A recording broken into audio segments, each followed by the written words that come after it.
Welcome to The Explainer. Today, we've got a crucial cybersecurity briefing for you. We are diving into 4 major threats that have just popped up on the radar. We're talking everything from your friendly AI assistant secretly becoming a spy, all the way to a gigantic breach that's shaking some of the world's biggest brands. All right, so here's the game plan. First, we'll look at how your AI can be tricked. Then we'll tackle why all that phishing training you do at work, well, it's probably failing. After that, a quiet but really important Microsoft update. And finally, we'll break down this huge Salesforce super breach. Okay, let's jump right into our first section, tricking your AI assistant. It's all about how your digital helper can be hijacked. You know, these AI assistants are becoming part of our everyday lives, right? Super helpful. But they're also opening up these brand new doorways for attackers. And guess what? They're already walking right through them. So let me ask you this. Can your AI be hijacked without you ever clicking a single thing? You might think, hey, I'm careful, I don't click on sketchy links, so my Gemini assistant is safe. Well, the answer, and this might be a shock, is a hard no. And the reason why is this sneaky technique called prompt injection. Basically, it's about slipping hidden instructions into a command for an AI, making it do secret, unauthorized stuff. The analogy is perfect. Imagine you tell your robot assistant to go get you a coffee, but an attacker has secretly whispered in its ear, and while you're at it, unlock the back door. The AI just does both, and you are completely in the dark. And this isn't just a theory. Researchers over at SafeBack actually pulled off what they call a zero-interaction attack. Here's how it works. It's pretty clever. Step 1. An attacker sends you a simple Google Calendar invite. Step 2. Buried inside that invite is a hidden malicious prompt.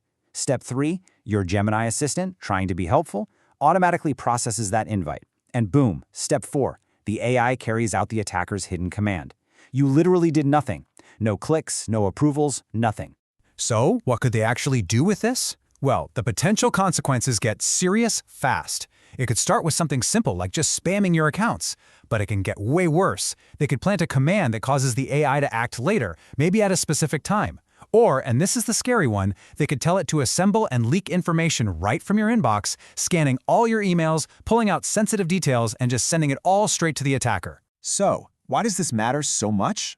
Because that trusted AI assistant, the one you rely on to make your life easier, could be turned into a spy without you ever noticing. These tools built for our convenience have become a brand new, totally automated way for attackers to get in. It's a spy in your pocket, working against you in the background. All right, moving from a very technical AI threat, let's pivot to something that's all about us, the human element.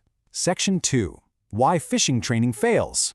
We're going to look at some pretty surprising data behind security awareness. And, spoiler alert, it suggests that all that corporate training we go through, it just isn't working. Okay, look at this number on the screen. 1.7%. That's it. It looks so small, right? But that tiny number tells a huge and honestly pretty disappointing story about all that security training most of us have to sit through at our jobs. So what is it? Well, according to a huge study that was just presented at Black Hat 2025, that's the average improvement rate people get from corporate phishing training. Yeah, after all those mandatory videos, all those little quizzes, people only get about 1.7% better at actually spotting a phishing email. It's kind of wild. And this study was no small thing. They tracked over 19,000 employees for 8 whole months. And the results are just brutal. You can see it here. The improvement rate is barely a blip. And maybe even worse, over half of all the employees in the study still fell for at least one fake phish. Half. The researchers' final conclusion was, to put it mildly, blunt. They said, and I'm paraphrasing here, that organizations should not expect any large benefits from the kind of security awareness training we're doing today. They even noted that a lot of employees closed the training materials so fast they couldn't even measure how long they looked at it.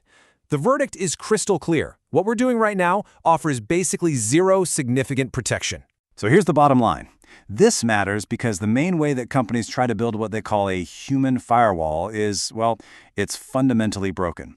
All this money and time is being spent on training that has almost no effect, which just leaves the door wide open for the real attacks. Okay, so we've talked AI, we've talked human error. Now let's shift gears to a purely technical fix. This is Section 3, a quiet Microsoft update.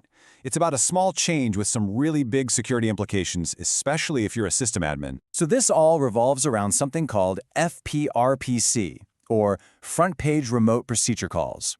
Don't worry about the name. All you need to know is that it's a really old, outdated web protocol. Think of it like an old, dusty, unused door in the back of a building. You don't use it anymore, so for security, you're just better off locking it for good, right? Well, that is exactly what Microsoft is doing with this update. See, before, this old protocol, FPRPC, was just allowed by default in Microsoft 365. But after August of 2025, it's going to be blocked by default. It's a simple change, but it's a powerful one. They're just flipping the switch from on to off for everybody. And here's the timeline for you.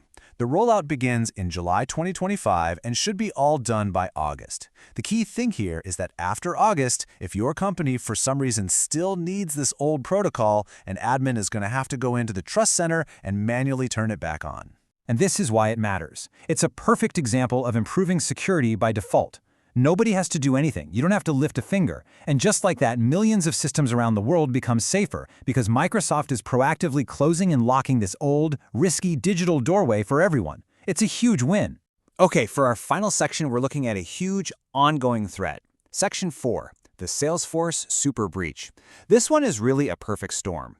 It ties together social engineering with supply chain attacks.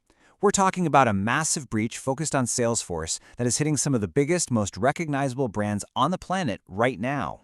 The group behind this is a threat actor called Shiny Hunters. Now, if that name rings a bell, it's because they were the same crew behind those massive Snowflake attacks last year. Their new target?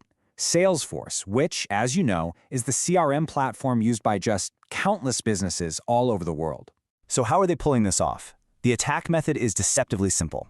First, they just call or email an employee. This is called voice phishing or vishing. Then they convince that employee to install a malicious app into the company's Salesforce account. This app is usually disguised as something helpful like a data loader. And once that app is in, bam, it grants the attackers really high-level persistent access to, well, everything. And the fallout from this is already enormous. Just look at some of the victims that have been announced so far. We're talking massive brands like LVMH, Chanel, Adidas, Qantas, Workday. The list goes on. Even Google has admitted that one of its Salesforce systems was hit. So this all leads to a very clear, very critical takeaway. If your organization uses Salesforce, you need to go check your system, like right now, for this malicious sideloaded application. Look for any unauthorized apps that have been installed. So let's bring it all together. We've seen threats that don't even need a click. We've seen proof that our security training is basically useless. And we've seen how attackers can turn our own employees into the front door. It really forces us to ask this final question. As digital threats become more creative and invisible, are we still focusing our defenses in the right places at all? Something to think about. If you enjoyed the episode, please like, comment, share, and subscribe.